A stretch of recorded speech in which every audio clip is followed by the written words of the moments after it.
করে বিভিন্ন রাজ্যের ছেলেমেয়েরা যেখানে পড়তে আসে, এবং তাদেরও আমি অনুরোধ করব রাত্রির বেলা না বেরোতে। আবার একটা ঘটনা ঘটলো দুর্গাপুরে। এই ঘটনা থেকে আমাদের সরকার কি শিক্ষা নিচ্ছে না? সেই কামদুনি, পার্ক স্ট্রিট এইরকম ঘটনাগুলো যখন ঘটেছিল, তারপরে মুখ্যমন্ত্রী বয়ান দিয়েছিলেন যে মেয়েটার চরিত্রের দোষ ছিল, মেয়েটা প্রেগনেন্ট ছিল, মেয়েটা কেন লাভ অ্যাফেয়ার্সের মধ্যে গেছিল, এরকম বহু তথ্য মুখ্যমন্ত্রী খাড়া করে রেখেছিলেন। এবং অভয়ার কেসের সময় আমরা দেখেছি মুখ্যমন্ত্রী কিভাবে চটজলদি লাশটাকে পুড়িয়ে দেওয়া যায় এবং কি করে প্রমাণ লোপাট করা যায় তার পেছনে দৌড়াচ্ছিলেন। এবং পরে আমরা এসে দেখলাম কি, এই মুখ্যমন্ত্রী বলছেন মেয়েরা কেন রাত্রে বাইরে যাবে। হ্যাঁ, এটার বাস্তব কথা বলেছেন যে মেয়েরা কেন বাইরে যাবে, ধর্ষকেরা তো রাস্তায় ঘুরবে, কারণ ধর্ষকদের মা হচ্ছে আমাদের মুখ্যমন্ত্রী মমতা ব্যানার্জি, তাই তাদেরই তো অধিকার আছে পশ্চিমবঙ্গে পুরো রাস্তা জুড়ে ঘুরে বেড়ানোর।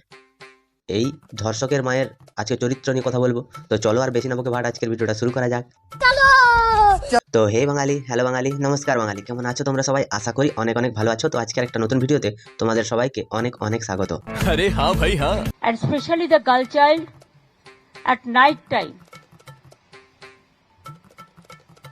they should not be allowed to come out in the outside.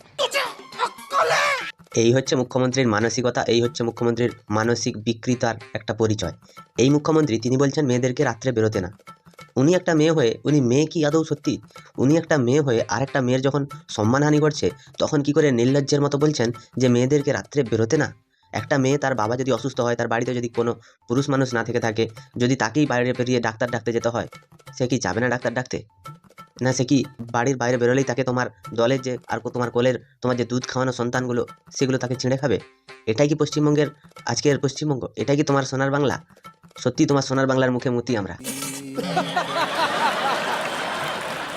এবং তাদেরও আমি অনুরোধ করব রাত্রির বেলা না বেরোতে। সত্যি কথা বলতে পশ্চিমবঙ্গের মুখ্যমন্ত্রী তার যা তত্ত্ব এবং তিনি যেই চরিত্রের মাল, সেই চরিত্রের মালকে জব্দ করার জন্য এনাকে একদম তিহার জেলের ভেতরে বন্দি করে রাখাটাই ভালো। তার কারণ ওনার কথা অনুযায়ী যে পুলিশ তো জানতে পারছে না কে কখন বেরোচ্ছে।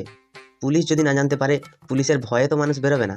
আজকে পুলিশকে তোমরা দলদাস কৃতদাস তোমাদের বিভিন্ন রকম স্বার্থে কাজে লাগাচ্ছ, তাই আজকে এই যে চোর চিটিংবাজরা তারা ধরা পড়ছে না। এবং তোমার দলের ছেলে মনোজিৎ থেকে শুরু করে আজকে নাসিরউদ্দিন, সব কটাই কিন্তু তোমারই দলের, তোমারই দুধ খাওয়ানো ছেলেপুলে।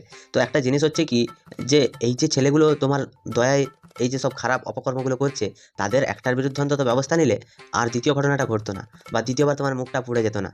সত্যি কথা একটাই, এটা যদি যোগীর রাজ্য হতো না, তাহলে সেখানটাই এনকাউন্টারে মারতো। তোমার মতো এই চরিত্রের মানুষ যারা দোষী, তাদেরকে তো সাপোর্ট করবেই। করে বিভিন্ন রাজ্যের ছেলেমেয়েরা যেখানে পড়তে আসে, এবং তাদেরও আমি অনুরোধ করব রাত্রির বেলা না বেরোতে, কারণ পুলিশ তো জানতে পারে না কে কখন রাত্রিবেলা বেরিয়ে যাচ্ছে। আর প্রাইভেট মেডিকেল কলেজেরও একটা দায়িত্ব আছে তাদের স্টুডেন্টদের টেক কেয়ার করা। পুলিশ তো আর বাড়িতে বাড়িতে গিয়ে বসে থাকবে না। সত্যিই তো একটা প্রাইভেট কলেজে বাইরে থেকে মেয়ে পড়তে এসছে, সেখানটায় তো সরকারের কোনো দায়িত্ব থাকার কথা নয়। সরকার শুধু পোঁদের ভেতরে টাকা ঢোকাতে জানে। আর এরা এত নির্লজ্জতার শেষ সীমায় পৌঁছে গেছে, চুরি করতে করতে, ডাকাতি করতে করতে বাংলার মা বোনেদের যে ইজ্জত, সেই ইজ্জতটাকেই এরা পুরো নিলামে তুলে দিয়েছে। আসলে দোষটা ইনাদের নয়, যারা এই যে 500 টাকা 1000 টাকার বিনিময়ে ইনাকে ভোট দিচ্ছে না, আজকে তাদেরই চোখ দিয়ে দেখিয়ে দেওয়া উচিত যে আমাদের মুখ্যমন্ত্রী মেয়েদেরকে কতটা সম্মান করেন। মানে যে রেপ হয়েছে তারই দোষ দিচ্ছে, সে কেন 12:30টার পরে বেরিয়েছিল। সত্যি মানতে হবে দিদি, তুমি এত ভালো মনের মানুষ যে তোমার মনটাকে যদি গঙ্গার জলেও ধোয়া হয় 1000 বছর ধরে, তাও কিন্তু তোমার মন পবিত্র হবে না, কারণ কুৎসিত মন তো। কেউ যদি রাত্রি 12:30টায় বেরিয়ে কোথাও যায়, ঘটনাটা নিন্দনীয়, আমি ঘটনাকে সাপোর্ট করছি না। যে যেখানেই যেতে পারে তার অধিকার, কিন্তু সবার একটা, যারা হস্টেলে থাকে তাদের একটা সিস্টেম আছে।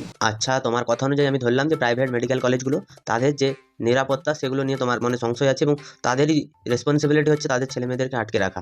পশ্চিমবঙ্গের মুখ্যমন্ত্রীর কাছে একটা প্রশ্ন আমরা করতে চাই, যে আমাদের দিদি যে তিলোত্তমা মারা গেছিল, সেটা তো তোমাদেরই সরকারি হসপিটালে, সেটার জন্য একবারও মুখ পুড়ে যায়নি, উল্টে 10 লক্ষ টাকা দিয়ে তার বাপ মায়ের মুখ বন্ধ করতে চেয়েছিলে। এতটা নির্লজ্জ বেহায়া। যদি তোমার বাড়ির কোনো মেয়ের সাথে এরকম ঘটনা ঘটতো, তাকেও কি তুমি টাকা দিতে বা তার নামে কিছু করতে? এতটা অভদ্র কেন? সত্যি কথা বলতে তোমার যে নামের আগে শ্রীমতীটা তুমি কেন লেখো? তোমার তো বিয়ে হয়নি বলো। তুমি নাকি রাজনীতিতে এসে পশ্চিমবঙ্গের মানুষের জন্য নিজের জীবন উৎসর্গ করে দিয়েছো। আসলে তুমি যে কাকে জীবন উৎসর্গ করে রাজনীতিতে এসছো, সেটা আমরা ভালো করেই জানি। It is shocking. She was studying in a private medical college. So all the private medical college, whose responsibility? How they came out in the night at 12:30. হ্যাঁ, ধর্ষকেরা তারা রাস্তায় ঘুরবে, ধর্ষকদের জন্য পুরো রাস্তাতে পুলিশ প্রোটেকশন দেওয়া থাকবে যে তোরা রাস্তায় ঘোর।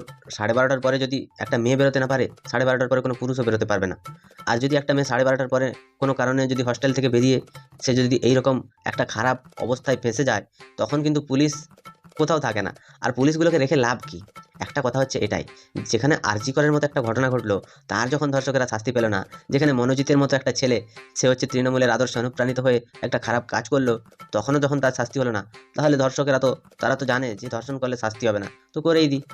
মুখ্যমন্ত্রীর অনুপ্রেরণায় তারই দলের ছেলেপুলেরাই ঘটনা ঘটিয়েছে, তাই তিনি আজকে কলেজে দোষ দিচ্ছেন। নিজের যে দোষটা সেটা তিনি কখনো স্বীকার করেননি। আসলে একটা বদমেজাজি, খারাপ, অসভ্য, নির্লজ্জ মহিলা ইনিই একমাত্র। And it happens in the, so far I know, forest area. And 12:30, I do not know what happened. Investigation is on. নিজেকে বাংলা ভাষার একজন আন্দোলনকারী হিসাবে নিজেকে ফুটিয়ে তুলছেন, এদিকে তিনি ইংলিশে কথা বলছেন। তিনি একমাত্র বাংলা ভাষাকে বাঁচাতে চেয়েছেন, তো আমাদের মুখ্যমন্ত্রীর উচিত যে প্রত্যেকটা কথা তিনি বাংলাতেই বলুন। তো হিন্দিতে তিনি তো জানেন না ভালো করে, ইংলিশটা একটু জানেন, তো ইংলিশে বলছেন যে মেয়েটার তার নিজের আত্মরক্ষা করার দায়িত্ব তার নিজেরই। তো পশ্চিমবঙ্গের মুখ্যমন্ত্রীকে আমি একটা কথা প্রশ্ন করতে চাই, যে তাহলে আপনি এতগুলো বডিগার্ড, 22টা-23টা গাড়ি নিয়ে কেন ঘোরেন? আপনার দায়িত্বটা তো আপনি নিতে পারেন। পশ্চিমবঙ্গের সরকারের টাকা ধ্বংস করে, পশ্চিমবঙ্গের সাধারণ মানুষের টাকা ধ্বংস করে আপনি যে আপনার চারিদিকে এত এত গাড়ি নিয়ে ঘুরে বেড়াচ্ছেন, সেটা দেখে তো পশ্চিমবঙ্গের বাদবাকি তো মেয়েদের মায়ের লজ্জা হওয়া উচিত। There is a forest area. So whatever I have received the prima facie report, and police is searching all the people, and nobody will be excused. Whoever is guilty, they will be punished strictly. সত্যি কথা বলতে কি, এখানটায় দোষ কিন্তু যে যেগুলো এই অপকর্ম করেছে তার নয়, এখানটায় দোষ হচ্ছে আমাদের পশ্চিমবঙ্গের মানুষের। কারণ মানুষের মন এতটা বিকৃত অবস্থায় গেছে যে পশ্চিমবঙ্গের জনগণ এই যে মহাপ্রাণীটাকে ক্ষমতায় বসিয়ে রেখেছে, এই প্রাণীটা তার যত বিষাক্ত বিষ আমাদের পশ্চিমবঙ্গের আকাশে বাতাসে ছড়িয়ে যাচ্ছে। এই মানুষটাকে আগে পশ্চিমবঙ্গ থেকে সরাতে হবে, নাহলে পশ্চিমবঙ্গের মানুষ একদিন কাঁদার জন্য জায়গা খুঁজে পাবে না।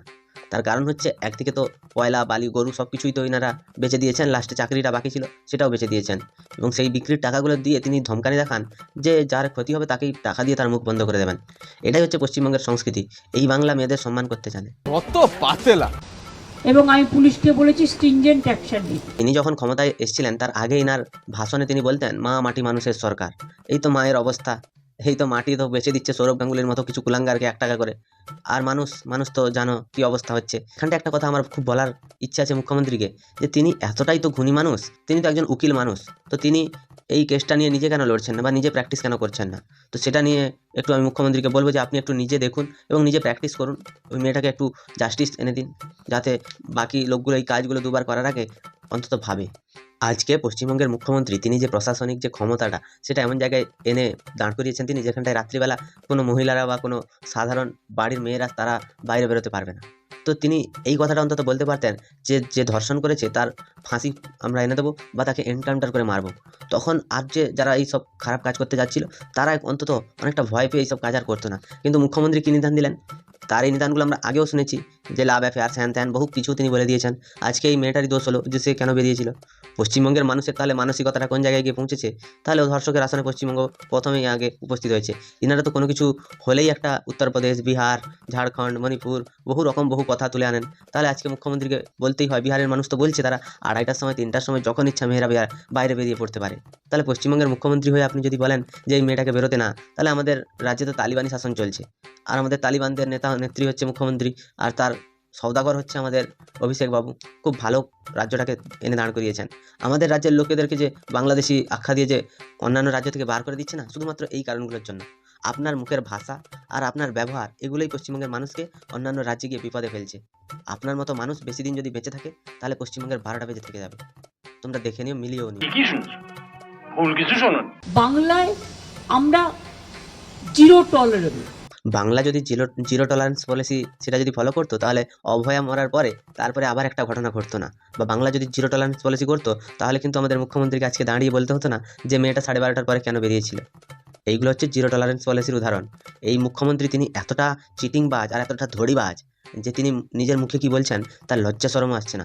এই মুখ্যমন্ত্রী যার মেয়ের সাথে সেরকম হয়েছে তার বাবার কাছে কি অন্তত ক্ষমা চেয়ে বলতে পারতেন যে আপনার মেয়ের সাথে যা হয়েছে তার জন্য আমি আমার পক্ষ থেকে ক্ষমা চাইছি, বা ক্যামেরার সামনে মেনে নিতেন যে আজকে পশ্চিমবঙ্গের আইনগত এবং পশ্চিমবঙ্গের সংস্কৃতিগতভাবে অনেক ত্রুটি রয়েছে। ইনারা বাংলা বললেন নাকি ভারতকে পথ দেখায়, তো ইনারা কিভাবে ভারতকে পথ দেখাচ্ছেন এই তার প্রকৃষ্ট উদাহরণ। ভারতকে পথ দেখাচ্ছে না, ভারতকে পথ দেখাচ্ছে বাংলা। আমরা এখানে কোনো রকম টলারেট করি না। আর তারপরে বিভিন্ন রাজ্যের ছেলেমেয়েরা যেখানে পড়তে আসে, এবং তাদেরও আমি অনুরোধ করব রাত্রির বেলা না বেরোতে।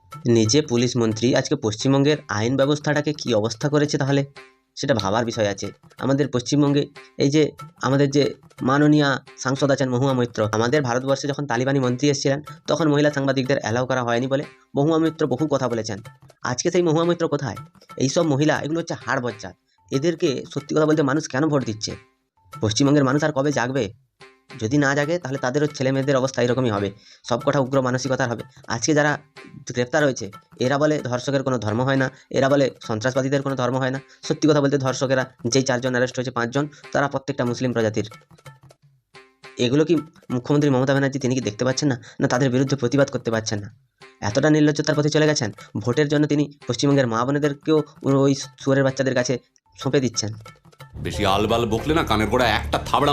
আমাদের মুখ্যমন্ত্রী তিনি ফুটেজ খাওয়ার জন্য অনেক রকমের বিকৃত কথা বলে থাকেন, এবং এই মুখ্যমন্ত্রী যিনি রঞ্জিত ঘোষের সাথে চিট করতে পেরেছেন, সেই রঞ্জিত ঘোষ যার কথা আমাদের দীপকবাবু তিনি লিখে গেছেন তার বইতে।